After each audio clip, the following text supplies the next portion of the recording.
All right, so we talked about 270 the other day. I had a bunch of requests for this one. I know I talked about 222 Remington earlier today, so we're going to go ahead and talk about one that got a lot of requests for, and that's going to be the 25-06. 25-06. Very interesting cartridge. It's been around a long time, and it really started and stayed as a wildcat cartridge, meaning just something somebody cooked up, figured out, but no major ammunition manufacturer was loading for it. It stayed that way for quite a while. But eventually, Remington caught on to it, late 1960s. Mind you, this had been a Wildcat cartridge for like 40 years leading up to this. So Remington catches on to it mid to late 1960s. It goes into production in 1969.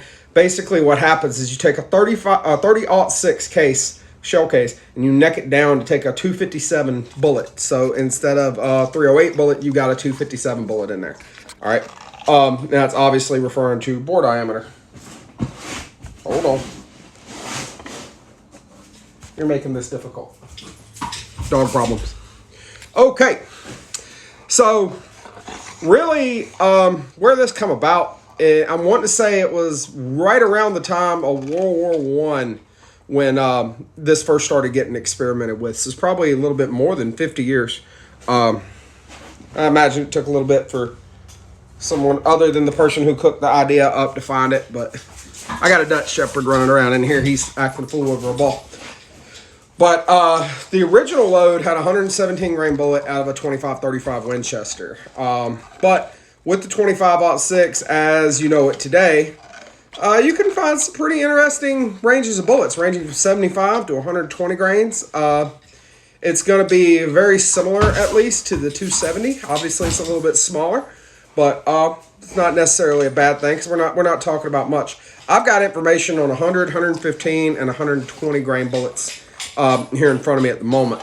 Your 120 grain bullets are clocking out right at 3,000, 29.90. Your 115 at 3,000 even, and your 100 grain bullet at 32.30. So this is not a slouch. Okay. You're going to end up getting a flatter trajectory because of the higher velocity, and honestly, due to the lighter weight bullets, you're going to have considerably less recoil than 30-06.